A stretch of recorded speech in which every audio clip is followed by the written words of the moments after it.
BJP தரப்புலேருந்து நீதிமன்றம் போனாங்க. அந்த வழக்கு இப்போது விசாரிக்கப்பட்டு தமிழக போலீஸ் வந்து இதோட இந்த விஷயத்தில் ஒருத்தரும் தலையிடக்கூடாது. அவங்க போனாங்க, உங்க மேல நம்பிக்கை இல்லாம தானே போனாங்க. ஆமாங்க, எங்க மேல நம்பிக்கை, எங்க மேல என்னைக்கு தான் எதிர்கட்சி நம்ம சரியாயிடுச்சுன்னு ஒத்துக்கலாமா? இப்போ நீதிமன்றம் பாத்தீங்கன்னா சிபிஐ மாத்திட்டாங்க.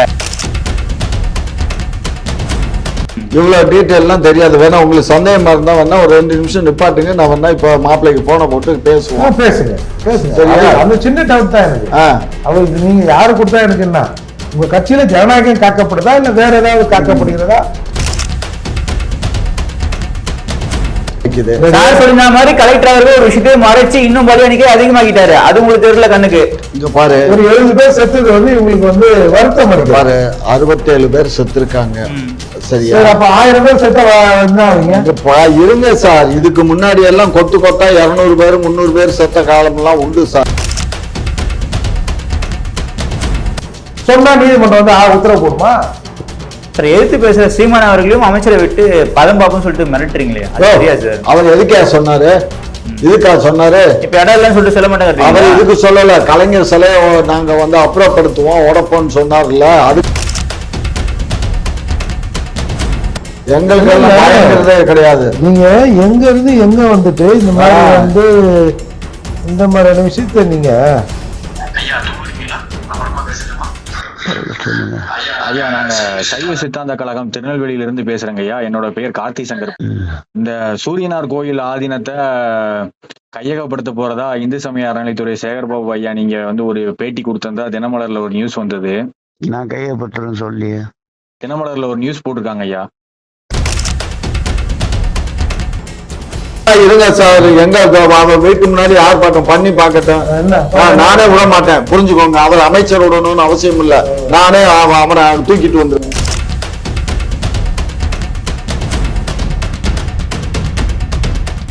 குக்கு செய்தி நேயர்களுக்கு வணக்கம். இன்றைய சிறப்பு விவாத நிகழ்ச்சிக்காக நம்முடைய இணைந்திருப்பவர் புரட்சி தமிழர் கட்சியின் தலைவர் வழக்கறிஞர் ஏர்போர்ட் மூர்த்தி அவர்கள் மற்றும் திமுகவின் ஆதரவாளர் முனைவர் காமேஷ் நாயுடு அவர்கள். வணக்கம் சார். வணக்கம் சார். வணக்கம் மூர்த்தி சார். கள்ளக்குறிச்சி விவகாரம் மிகவும் அதிகமாக பேசுபொருள விவாதமான ஒரு விஷயம்னே சொல்லலாம். அது வந்து தமிழக காவல்துறை விசாரிச்சுட்டு இருந்தாங்க. நிறைய பேர் வந்து சிபிஐக்கு மாத்திரம் அப்பயே சொல்லிட்டு இருந்தாங்க. ஏன் திமுக சைட்லேருந்து ஸ்டார்டிங்கில் சொன்னாங்க கூட்டணி கட்சிகள், அதுக்கப்புறம் பின்வாங்கினதுக்கு அதெல்லாம் நம்ம பார்த்துருப்போம். ஆனால் இப்போ பார்த்தீங்கன்னா நீதிமன்றமே வந்து சிபிஐக்கு மாற்றிருக்காங்க. இதை எப்படி பார்க்குறீங்க? இல்லை, முதல்ல கூட்டணி கட்சிகள் சொன்னாங்க. அதுக்கப்புறம் முத்தரசு என்ன சொல்லிட்டாரு, அங்கே சாராயம் வித்தது நம்முடைய முதல்வருக்கு தெரியாது அப்படின்னா, சரி கள்ளக்குறிச்சியில் வித்தது தெரியாது, அப்போ மற்ற இடங்கள்லாம் தெரிஞ்சுதான் அலோவ் பண்ணுறாங்களா? என்ன ஒரு கேனத்தனமான பதில் அது. ஒரு முதல்வராக போய் ஒரு எப்பா நேற்று எங்கப்பா சாராயம் விற்றாங்க, நீங்கள் எங்கெங்க விற்கல அப்படிலாம் எடுக்க முடியாதுல்ல. ஒட்டுமொத்தமாக காவல்துறை வந்து முதல் மீது ஒரு அச்சம் இருந்தால் அதை வந்து அலோவ் பண்ண மாட்டாங்க. அதுதான் அர்த்தம். ஒவ்வொரு இடத்துலையும் போய் முதல்வர் பார்க்க முடியாதுல்ல, அப்படிலாம் சொல்லி மறுப்புனாங்க. ஏன் வந்து சிபிஐ விசாரணைக்கு இதை உத்தரவிடணும் அப்படின்னு சொன்னாங்கன்னா, ஏற்கனவே மரக்காணத்துல ஒரு சம்பவம் நடந்தது. ஒரு 22 பேர் இறந்தாங்க. அதுக்கப்புறம் அதை உடனடியாக நம்ம அரசு சிபிசிஐடிக்கு மாத்துறோம். என்னமோ சிபிசிஐடி என்னமோ வேற ஸ்டேட்லேருந்து இங்கே வந்து மொழி தெரியாமல் எவங்கூடையும் தொடர்பு இல்லாமல் இருக்கிற மாதிரி இவங்க சிபிசிஐடினாங்க. சிபிசிஐடிக்கு யார் போவா? இந்த யூனிஃபார்ம் சர்வீஸ், அதை யூனிஃபார்ம் போட்டு இவங்க கூட இருக்கணையா அப்படின்றவங்க, கொஞ்சம் நேர்மையாக இருக்கிறவங்க, அப்புறம் வந்து நம்மளால் ரெகுலராக இந்த மாதிரி போக முடியாது, கொஞ்சம் ஃப்ரீயாக இருக்கணும் அப்படின்னு நினைக்கிறவங்க, அந்த மாதிரி ஆட்களை தான் பொறுக்கி சிபிசிஐடியில் போடுவாங்க. இன்னைக்கு வந்து சிபிசிஐடின்னா அது ஒன்று. இப்போ நீங்கள் பார்த்தீங்கன்னா இந்த பொருளாதார குற்றப்பிரிவு அது இது இந்த மாதிரி ஸ்பெஷல் விங்கெலாம் இருக்குல்ல, திடீர்னு ஒட்டுமொத்தமாக அங்கே இருக்கிற அப்படியே அந்த பேட்சையே மாற்றிடுவாங்க. அந்த ஏசி, அது கீழே இன்ஸ்பெக்டர் எல்லாரையும் மாற்றிட்டு திருப்பி புதுசாக போடுவாங்க. என்ன விஷயம்னா அதில் ஏதாவது ஒரு உள்ளடி வேலை அந்த விங்கில் நடந்துட்டு இருக்கும். அந்த மாதிரி செய்திலாம் நம்ம பார்க்குறோம். அப்பேற்பட்ட நிலையில் இந்த 2023 நடந்த அந்த மரக்காணம் இன்சிடென்ட் வந்து சிபிசிஐடிக்கு மாற்றப்படுது. அதில் அவங்க என்ன நடவடிக்கை எடுத்தாங்க நம்ம பார்த்தோம். ஒரு ஃபார்மல் எஃப்ஐஆர்லாம் போட்டாங்க. அதில் வந்து ஒருத்தன் மாதேஷ்னு ஒருத்தன் வந்து மெத்தனால சப்ளை பண்ணுறதா அந்த வழக்கில் கைதாகிறான். கர்நாடகாவில் வந்து டிரான்ஸ்ஃபர் பண்ணதா சொல்லியிருந்தாங்க. ஆமாம், அவன் இதே கள்ளக்குறிச்சி வரத்து விஷயத்தில் அவன் தான் மெத்தனால் சப்ளை பண்ணதா குற்றம் சாட்டப்படுகிறான். அப்போ இதுதான் சிபிசிஐடி நம்ம ஊர் போலீஸோட வேலை. அப்போ இப்படி இருக்கிற போது ஆரம்பத்திலிருந்தே திமுக அரசு மீது இதில் ஒரு பெரிய விமர்சனம் வைக்கப்பட்டது. ஏன்னா அங்கே திமுகவில் இருக்கிற அந்த சின்னத்தின் பெயரை கொண்ட ஒரு எம்எல்ஏவை இன்னொருத்தர் தான் சேர்ந்து அவங்க தான் மொத்தமாக எல்லா கண்ட்ரோலும் கையில் வச்சுருக்காங்க, எல்லாரும் அவங்களுக்கு கப்பம் கட்டிட்டு தான் அந்த அடுப்பையே வந்து ஏற்றணும் அப்படின்ற மாதிரிலாம் சொன்னாங்க. பட் அது எத்தனை சதவீதம் உண்மை அப்படின்னு சொல்றதுக்கு இல்லைனாலும் அவர்களும் ஆதரவு இல்லாமல் நடக்காது. அது பொதுவாக அப்படிதான். அது எந்த கட்சி அங்கே இருக்கிறாங்களோ அவங்க அதை கொஞ்சம் பண்ணிப்பாங்க, இவங்க கொஞ்சம் ஓவரா பண்ணிருக்காங்கன்னு வச்சுங்களேன். அப்படி இருக்கிற போது அந்த மரணம் ஃபர்ஸ்ட் மரணம் நிகழுது. அப்போ மாவட்ட ஆட்சியரும் எம்எல்ஏவும், எம்எல்ஏனா ஒரு எம்எல்ஏ மாவட்ட செயலாளர் 2 பேரும் உட்காந்து பேட்டி கொடுக்குறாங்க. மாவட்ட செயலாளர் அங்கே உட்கார வேண்டிய அவசியம் இல்லை. அப்போ அந்த கலெக்டர் என்ன சொல்றாரு, இது வந்து விஷசாராயம் குடிச்சலாம் இறக்கலை, இது வந்து ஏதோ வைரல் ஃபீவர் அது இதுன்னு ஏதோ ஒரு கதையை விட்டாரு. பட் அவருக்கு தெரியும் இல்லை, ஒரு டாக்டர் கேட்பால என்னடா கருமத்தை தின்ன என்ன குடிச்ச அப்படின்னு கேட்கும்போது, சார் நான் இங்கே போய் சாராயத்தை குடித்தேன், அங்கே போய் அதை குடிச்சேன் சார், என்ன எப்படியாவது காப்பாற்றுங்க சார். அப்போ அவன் மறைக்க மாட்டான்ல, உண்மையை சொல்லுவான்ல. ஒவ்வொருத்தரும் உயிருக்கு பயந்து சார் நான் இதான் சார் பண்ணேன், 4 கிளாஸ் குடிச்சேன் 5 கிளாஸ் குடிச்சேன் அப்படின்னு பேசுற நிலையில இருக்கிறவன்னு சொல்லிடுவான். பேசாம நிலையில இருக்கிறவனும் இந்த நாய் அதை தான் குடிச்சது போல இது அப்படின்னு நம்ம கணக்கெடுத்துன்னா அந்த மருத்துவ டீம் கலெக்டர் கிட்ட சொல்லியிருப்பாங்க, சார் இந்த மாதிரி இவங்க எல்லாமே இந்த மாதிரி குடிச்சிருக்கானுவா. அதில் ஒருத்தன் சுரேஷ்னு நினைக்கிறேன், அவன் வந்து சாகரான், சுரேஷ் ரமேஷ் ஒருத்தன் சாகரான். இவங்க வந்து இவன் கள்ளச்சாராயம் தான் குடிச்சு செத்தான்னு தெரிஞ்சிருந்தா இவங்க ஜனம் கொஞ்சம் அலர்ட் வந்திருக்கும், கொஞ்சம் பயம் வந்திருக்கும், அவன் யாரும் திரும்பவும் குடிச்சிருக்க மாட்டான். இந்த ஆள் வந்து இல்ல வேற நோயில தான் செத்தாருன்னு அவன் சாவுக்கு வந்தான் பாருங்க, அவன் திருப்பி ஒரு ரவுண்ட் அடிக்கிறாங்க எல்லாரும். பொதுவாக இன்னைக்கு தமிழ்நாட்டில் வந்துங்க கல்யாணம் சாவு, மெயினாக சாவு கல்யாணம் திருவிழா அப்படின்னு நிலையை தாண்டி ஒரு 2 பேர் 3 பேர் சேர்ந்தாலே நம்மப்பல ஒரு வெத்தாகுது அப்படின்ற கண்டிஷனுக்கு இளைஞர்கள் தள்ளப்பட்டான். அப்போ அந்த சாவில் வந்தவங்கலாம் நிறைய குடிக்கிறான். 2வது பேட்ச் அதில் தான் வந்து அப்படியே ஜம்ப் ஆகுது அந்த டெத்தோட விகிதாச்சாரம். அப்போ அந்த ப்ரெஸ் மீட்லேயே அது ஒழுங்கா சொல்லப்பட்டிருந்தால், இல்லை ஒழுங்கா அரசு வெளியில சொல்லியிருந்து நடவடிக்கை எடுத்திருந்தா அடுத்த மரணம் வந்திருக்காது. அதில் இந்த மரணங்கள்லாம் நடந்து கொண்டு இருக்கிற போது கள்ளக்குறிச்சியில் இருக்கிற ஒரு பப்ளிக் டாய்லெட் வாசல்ல இவன் வந்து இந்த வித்ததாக சொல்லப்படுகிற கண்ணுக்குட்டி என்கிற கோவிந்தராஜ் நேர போதில் விழுந்து கிடக்கிறான். அந்த நாய் வேற எதையோ குடிச்சிருக்குது, அவன் இதை குடிக்கல, அவன் இதை சரக்கு இறக்க போட்டானா என்னன்னு தெரியல, அவன் விழுந்து கிடந்தான். அதுக்கப்புறம் விசாரணைலாம் வந்து உடனே எஸ்பியை வந்து இடமாற்றம் செஞ்சாங்க, கலெக்டரை மாற்றலை. அப்போதான் எல்லாருக்கும் சந்தேகம் வருது, இது எப்படி வந்து காவல்துறை பக்கத்தில் இருக்குது, ஸ்டேஷன் பக்கத்தில், கோர்ட்டுக்கு பக்கத்தில் ஒரு இடத்துல விற்கிறாங்க, சரி அதையும் போலீஸ் அலோவ் பண்ணியிருக்குது. முதல் ஃபர்ஸ்ட் பேட்ச் மரணத்தை காவல்துறையும் அரசும் திட்டமிட்டு மறைச்சிட்டாங்க. அதால 2வது பேட்ச் வந்து மரணம் ஆகி போச்சு. கிட்டத்தட்ட ஒரு 69-70 பேர்ன்றாங்க, அங்கே கணக்கு வந்து ஏகப்பட்ட பேர் சொல்றாங்க. அப்படி இருக்கிற சூழ்நிலை இதை வந்து தமிழக போலீஸ் எந்த போலீஸ் விற்க விட்டதோ, இல்லை எந்த போலீஸ் விற்கிறதை அழகு பார்த்ததோ, இல்லை எந்த போலீஸ் விற்கிறவங்களுக்கு உறுதுணையா இருந்தாங்களோ, ஃப்ரெண்ட்ஷிப்பா இருந்தாங்களோ, அதுல இருக்கிற போலீஸை எடுத்து பொறுக்கி போட்ட அந்த பிரிவுலேருந்து இதை விசாரிச்சா 2 பேருக்கும் லிங்க் ஆவாங்க. எனவே இதை சிபிஐக்கு மாத்திரம்னு பாமக தரப்புல இருந்து எல்லா தரப்பும் கோரிக்கை வைக்கப்பட்டது. பாமக நீதிமன்றம் போனாங்க, அதிமுக தரப்புல இருந்து நீதிமன்றம் போனாங்க, பிஜேபி தரப்புல இருந்தும் நீதிமன்றம் போனாங்க.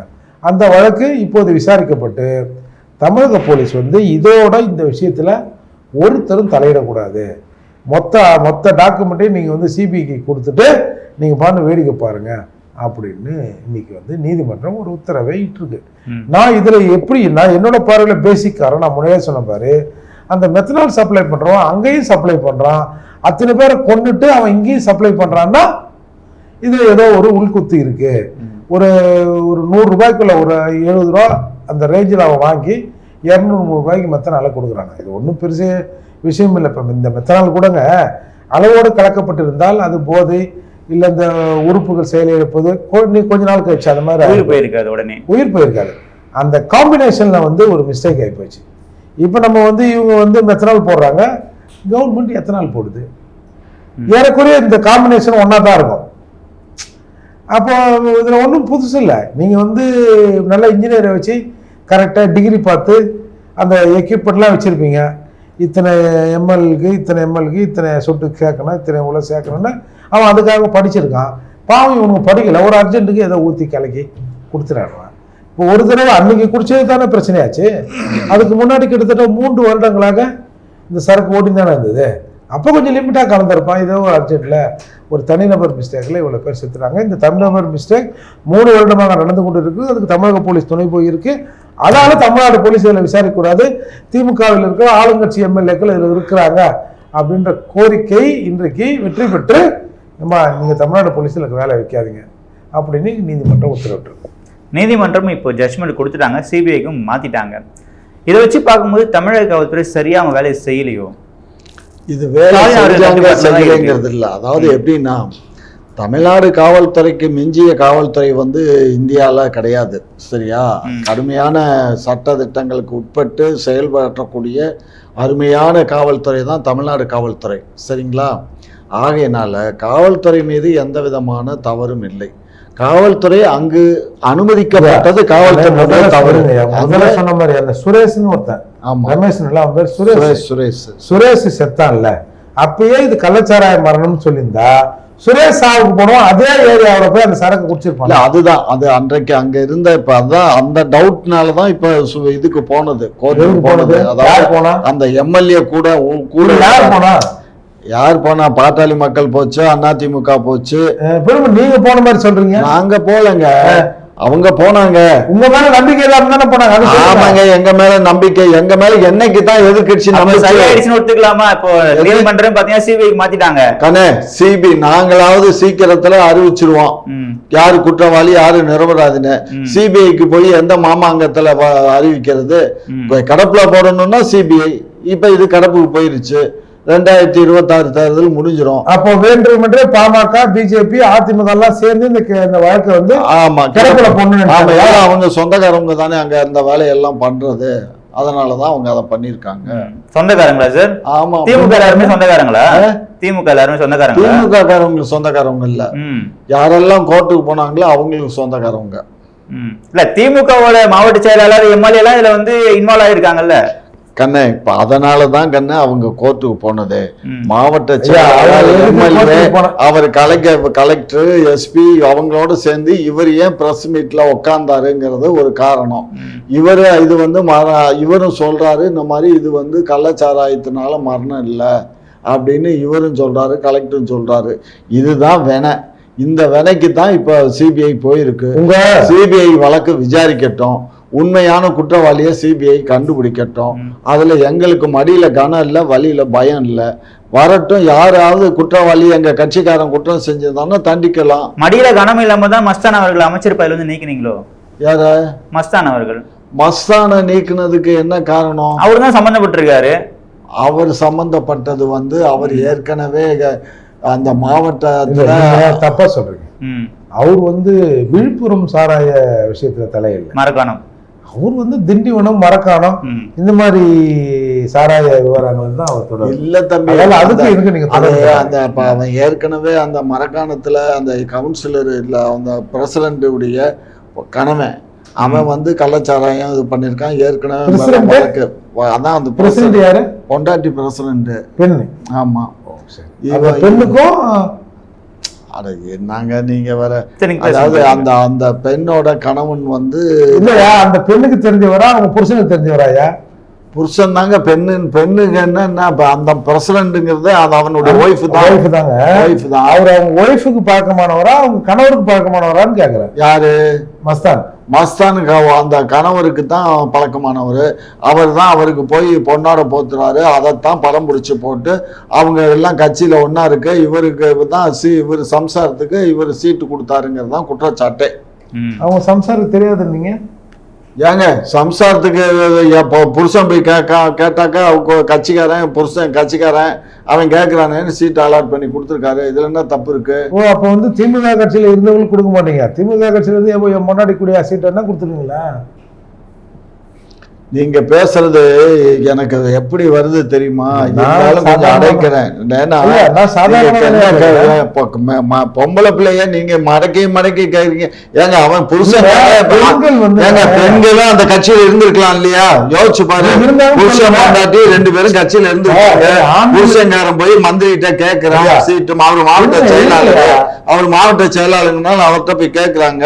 அவரை இன்சார்ஜ் அந்த மாவட்டத்துக்கு ஆகியனால அவனுக்கு சீட்டு இல்லைன்னு அவன் ஒய்ஃபுக்கு கொடுக்குறாங்க. அவ்வளவுதான். இவ்வளவு பெரிய விளக்கமே தேவையில்லை. நான் கேட்கறது சிம்பிள் கொஸ்டின். அந்த அம்மா ஏற்கனவே கட்சிக்காரா? இப்போ நீங்க இந்த 35% வந்து பெண்களுக்கு இடஒதுக்கீடு எல்லாம் தரணுன்றீங்களா? அதன் அடிப்படையில் கொடுத்தீங்களா?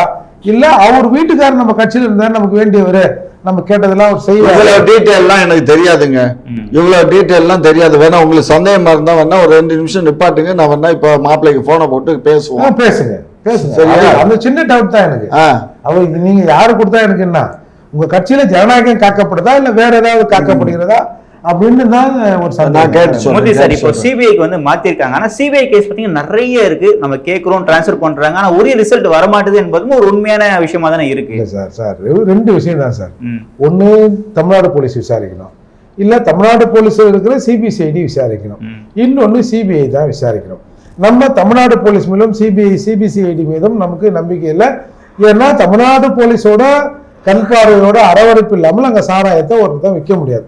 ஒரு நாள் 2 நாளைக்கு மேல இந்த 2ஆம் நம்பர் வேலைகளை செய்ய முடியாது. அப்ப நம்ம இவர்களும் உடந்தையாக இருந்தார்கள். அதோடு மட்டும் இல்லாம இந்த ரெவென்யூ, அந்த மாவட்டத்தின் வருவாய்த்துறை இருக்குல்ல, ஒவ்வொரு விஓவுக்கும் தெரியுமில்ல. ஒரு டெத்து நடந்தது, ஒரு ஏரியில ஒரு குணம் கிடக்குது, யாருன்னு தெரியல, யாரு புகார் கொடுப்பா? விஓ தான் கொடுப்பாரு. அப்போ விஓவுக்கு எல்லாமே அந்த ஊர்ல தெரிஞ்சிருக்கான். அப்போ ரெவென்யூவும் இந்த கண்டுக்காம இருந்திருக்குது, போலீஸும் இந்த கண்டுக்காம இருக்குன்னா அப்போ நம்ம வேற ஆப்ஷன் நமக்கு என்ன இருக்குது? ஒரு தனிநபர் குழு போட்டு இல்லை ரிட்டையர்ட் மிலிட்டரி ஆஃபீஸரை போட்டு விசாரிக்க சொல்ல முடியுமா? அந்த மாதிரி சட்டத்தில் இடம் இல்லை. அப்போ நம்ம automatically we move to the CBI தானே. இது இல்லைன்னா அதுதான் நமக்கு இது. அதுக்காக சிபிஐ வந்தவொடனே எல்லாத்தையும் அப்படியே டக்குன்னு கண்டுபிடிச்சிருவாங்கன்னா அதுக்கு நம்மகிட்ட பதில் இல்லை. வேற ஆப்ஷன் இல்லை. வேற என்னன்னு கேட்க முடியும்? நீங்க அவங்க கூட இருக்கும்போது நம்ம உங்களே வச்சு உங்களுக்கு நீங்களே தண்டனை கொடுத்துங்க நம்ம சொல்ல முடியுமா? அது நடக்குமா? அப்படின்னு போது நம்ம வேற ஆப்ஷன் இல்லாததால சிபிஐ கேட்கிறோம். இப்போ இந்த விஷயம் வந்து திமுக மிகப்பெரிய பின்னடைவா மாறுமா சார்? ஒரு பொருளங்காயும் இல்ல ஆல்ரெடி ஒரு கெட்ட பேர் தான் இருக்கு. கத்திரிக்காய் பேரு கெட்ட பேர் தான். கூட்டணி கட்சி திருமாவளவர்களே சொல்லியிருக்காரு. இங்க பாரு, கள்ளக்குறிச்சி விஷயம் வருத்தம் அளிக்கக்கூடிய விஷயம்தான். அதுல ஒண்ணும் நாங்க வந்து எக்கி ஏறி எல்லாம் பேசல. அது எங்களுக்கு வருத்தம் அளிக்குது. மாதிரி கலெக்டர் அவர்கள் ஒரு விஷயத்தை மறைச்சு இன்னும் பலியானிக்கே அதிகமாக்கிட்டாரு. அது உங்களுக்கு தெரியல கண்ணுக்கு. இங்க பாரு, ஒரு 70 பேர் செத்தது வந்து இவங்களுக்கு வந்து வருத்தம் அளிக்குது. பாரு, 67 பேர் செத்துருக்காங்க. சரியா? அப்ப 1000 பேர் செத்த இருங்க சார். இதுக்கு முன்னாடி எல்லாம் கொத்தா 200 பேர் 300 பேர் செத்த காலம் எல்லாம் உண்டு சார். அதை யாரும் நம்ம வந்து நியாயப்படுத்தல. இது நாங்க நியாயப்படுத்தல, புரிஞ்சுக்கோங்க. இதையும் நாங்க நியாயப்படுத்தல. இப்ப சிபிசிஐடியில இருந்து இப்ப அவங்க இதுக்கு சிபிஐக்கு போனது எங்களுக்கு வருத்தம் இல்லை, எங்களுக்கு சந்தோஷம். ஏன்னா அந்த காவல்துறைக்கு நாங்க வேற பணியை அலாட் பண்றதுக்கு எங்களுக்கு ஃப்ரீனஸ் ஆயிடுச்சு. அதனால இப்ப அந்த ஃபைல் அவங்களுக்கு கொடுத்துட்டு சிபிசிஐடி வேற வேலையை பார்க்க ஆரம்பிச்சு. இன்னொன்னு தெரியுங்களா, இது எல்லாம் இப்போ இந்த நயன்தாரா அந்த விவகாரம் இந்த விவகாரம்லாம் பேசியிருக்கும் போது ஒரு 10 வயது சிறுமி நம்ம தமிழகத்துல சென்னையில இருக்கிற அண்ணா நகர்ல பாலியல் துன்புறுத்தலுக்கு உள்ளாக்கப்பட்டார். அந்த வழக்கு விசாரணை எப்படி போச்சுன்னு நீங்க பாத்தீங்க. அந்த வழக்கை இன்றைக்கு சுப்ரீம் கோர்ட் போயிடுச்சு. சுப்ரீம் கோர்ட்ல இருந்து இப்போ அவங்க யாருக்கு விசாரணை பண்ண சொன்னாங்க?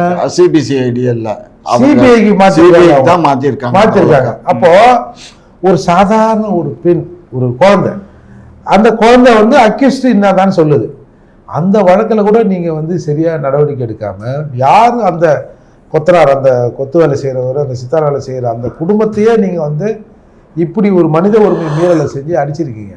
அது வந்து நீதிமன்றம், சென்னை உயர்நீதிமன்றத்தில் வழக்காக ஆகிற போது நீங்க என்ன சொல்லணும்? அந்த ஒரு லேடி இன்ஸ்பெக்டர் தான் விசாரிச்சிருக்காங்கன்னு வச்சுங்களேன். நாங்க அவங்க மீது இந்த நடவடிக்கை எடுத்திருக்கோம், அதை எடுத்திருக்கோம்னு சொன்னா தானே அரசு மீது ஒரு நம்பிக்கை வரும். நீங்க என்ன சொல்லுங்க? இல்ல இந்த கேஸோட விசாரணையில என்கொயரியில அந்த அம்மாவை இன்வால்வ் பண்ண சொல்லலாங்க, அவங்கள தள்ளி வச்சு வேற ஒரு ஆளை போட்டு விசாரிக்கிறது எப்படி சரியா இருக்கும்? என்ன நடவடிக்கை எடுத்தீங்கன்னா இந்த விஷயத்தை பேசணும், இதெல்லாம் நாங்கள் எஃப்ஐஆர் போட்டோங்க, இந்த விஷயத்த யூடியூப்ல ஒரு 2-3 பேர் வெளியில கொண்டு வராங்க. அவங்க இல்லைன்னா இந்த விஷயம் வெளியே வந்திருக்காது. சரியா, இந்த விஷயத்துல கவர்மெண்ட் என்ன நடவடிக்கை எடுத்ததுன்னா இந்த மாதிரி பேசுறவங்க மேல வழக்கு போட்டாங்க. அப்போ உங்களோட நோக்கம் என்ன? இந்த விஷயம் வெளியே வந்தது இவனாலதான் இவங்களாலதான் அப்படின்னு அவங்க மீது நடவடிக்கை எடுத்துட்டு நீதிமன்றத்தை சொல்றீங்க. அப்படி இருக்கிற போது உங்கள் அரசை காவல்துறை எப்படி நீதிமன்றம் நம்பும்? இது உங்களுக்கு அசிங்கமா தெரியலையா? சவுக்கு சங்கர் மேல குண்டாஸ் போட்டீங்க, நீதிமன்றம் தெளிவாக கேட்டது, இந்த ஆள் பேசி எங்கேயா பிரச்சனை வந்ததுன்னு. உடனே உடனே நீதிமன்றமே அதை தள்ளுபடி செய்யுது. நீதிமன்றம் தள்ளுபடி செய்யல, நாங்களே வாபஸ் வாங்கிட்டோம். பேசாதீங்க. யார் தெரியாம பேசுறா? நீங்க தான். முதல் குண்டாச நீதிமன்றம் திரும்ப பெற்றது, கேன்சல் பண்ணுச்சு. அடுத்து 2 நாள் திருப்பி ஒரு குண்டாசை போடுறீங்க, திருப்பியும் சுப்ரீம் கோர்ட்டுக்கு அந்த வழக்கு போகுது. அந்த ஆள் நீதி அரசல் கேட்குறாங்க, இப்போதானே அந்த ஆளை வெளியே விட்டோம், என்னையா பிரச்சனை? என்ன இல்லைங்க, திரும்பவும் குண்டாஸ் போட்டாங்க. அப்போ திரும்பவும் குண்டாஸ் போட்ட உடனே நீதிபதிகள் கடுப்பாகி திரும்ப திரும்ப தவறை அரசு செய்து இன்னத்துக்கு போட்ட அப்படின்னு பிறகு, இல்லைங்க நாங்கள் சரியான பதில் இல்லை, ஒரு 2 நாள் நாங்கள் பயிர் சொல்கிறோம். யார்? முகில் ரோஹித் ஒரு நாளைக்கு கிட்டத்தட்ட ஒரு 20 லட்ச ரூபாய்க்கு மேலே ஃபீஸ் வாங்குறவர்னு சொல்கிறாங்க. மேபி 20 லட்சமா இல்லைன்னா கூட லட்சக்கணக்கில் ஃபீஸ் வாங்குறவர் தான். அப்படி இருக்கிற போது அவங்க அடுத்த வாய்தாவில் 2வது நாள், இல்லைங்க நாங்கள் 2வதாக போட்ட குண்டாசை நாங்களே திரும்ப பெற்றுட்டோம், அரசாங்கமே திரும்பி வாங்கிச்சுன்னு சொன்னாங்க. இவர் என்னமோ கதை விடுறாருங்க. அதான் நான் சொல்றேன். அப்ப நீதிபதி என்ன சொல்லியிருந்தாரு? எனக்கு நீங்க ஒருவேளை வாபஸ் வாங்காம இருந்தீங்கன்னா உங்களுக்கு கடுமையான தண்டனை கொடுத்துருவோம் சொல்லிட்டு சொல்லியிருந்தாரு. ஆமா, அதான் நீங்க வாபஸ் வாங்கிட்டீங்க. எப்படி வாபஸ் வாங்குறீங்க? அதான் நான் தான் சொல்றேனே, மாப்பிள்ள பேசினாருன்னு சொன்னல திருவள்ளூர்ல. என்ன பேசினாரு? எந்த மாப்பிள்ள? சீமான் அவர்கள் என்ன பேசினாரு, இந்த வீடு எல்லாம் இடிக்க சொல்லி நீர்ப்பகுதியில் இருக்குன்னு இடிக்க சொன்னாங்க. அது நீதிமன்றம் உத்தரவு கேட்க இடிக்க வந்திருக்காங்க. நீதிமன்றம் இன்னைக்கு இடிக்க சொல்லுது. இதே நீதிமன்றம் நீட்டு தேர்தல் எக்ஸாம் நடத்தி தான் ஆகணுங்கிறாங்க. அரசு வேணாங்குது, அவங்க பண்ணணுங்கிறாங்க. இது மாதிரி ஏட்டிக்கு பூட்டியாக தான் நீதிமன்றங்களும் தீர்ப்பு கொடுக்குது. அதனால நான் மக்கள் பக்கம்தான் இருப்பேன், வாங்க பார்த்துக்குவோமா. இவருக்கு தேவையான விஷயங்களை அப்படி ஜம்ப் பண்ணி போறாரு. நீதிமன்றம் ஏன் அந்த மாதிரி சொல்லுது? அரசு தரப்பில் இருந்து, சார் இது எங்களோட பாலிசி, ஏழை எளிய ஜனங்கள் ஒரு ஓரமா வீடு கட்டிக்கிறோம், அதை நாங்க ஒழுங்குபடுத்துறோம், இது எங்களோட பாலிசின்னு சொல்லிட்டா அரசாங்கத்தின் பாலிசியில் நீதிமன்றம் தலையிடாது. ஆனா நீங்க என்ன சொல்றீங்க? நீங்க வேண்டுமென்றே இந்த மாதிரி ஒரு தீர்ப்பு வரணும்ன்றதுக்காக நீங்க சப்பையான மொக்கையான வாதங்களை அங்க வைக்கிறீங்க. உங்க பாலிசியும் சிங்கார சென்னை என்ற பெயரில் சேரிகளை அப்புறப்படுத்துற பாலிசி தானே. அப்ப நீங்க எப்படி உடைக்க ஏழை எளிய மக்களுக்கு ஆதரவா நீதிமன்றத்தில் வாதாடுவீங்க? ஒன்று சொல்லிட்டு போகுது, என் பாலிசிங்க அது, எங்க ஊர்ல இடம் இல்லைங்க, இவெல்லாம் உழைக்கிற மக்களுங்க, இவன் இல்லைன்னா இந்த சென்னை இயங்காதுங்க. அதனால நீங்க நீதிமன்றம் அது நீர்பிடிப்புன்றீங்களா? அவன் இருக்கிற இடத்துல நீர்பிடிப்பு வருதா இல்லை அதற்கு பாதிப்பு இல்லாமல் அரசாங்கம் ஒரு வேலையை செய்யுங்க, இது எங்களோட திட்டங்க, எங்களோட நோக்கங்க, எங்களோட கொள்கைங்க அப்படின்னு நீதிமன்றம் தலையிடாத. இன்னைக்கு கோயம்பேடு ஏழை கட்டுறீங்க, பெரும்பாலான பஸ் ஸ்டாண்டுகள் ஏழை கட்டுறீங்க, ஏரி தூத்து தான் கத்துறீங்க.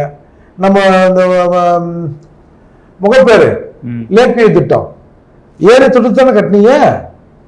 அத மாதிரி சொல்லுங்க, இடம் இல்லைங்க, சரி எங்க ஜனங்க இங்கே இருக்கிறாங்க, அவங்க வாழ்வாதாரம் பாதிக்கப்படும், நாங்க இதுக்கு ஒழுங்கு பாதிப்பு இல்லாமல் நாங்க ஏதாவது ஒரு ஆல்டர்னேட்டிவ் செய்யறோம் அப்படின்னு கவனம் சொல்றதுக்கு வக்கல் இல்லை. உங்களுக்கு சொன்னா நீதிமன்றம் உத்தரவு போடுமா?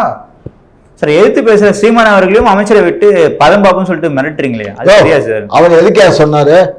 இதுக்கா சொன்னாரு? இப்ப இடம் இல்லைன்னு சொல்லிட்டு சொல்ல மாட்டாங்க. அவர் இதுக்கு சொல்லல, கலைஞர் சிலையை நாங்க அப்புறப்படுத்துவோம் உடப்போம்னு சொன்னார்ல, அதுக்கு தான் சொன்னாரே தவிர இதுக்கு சொல்லல.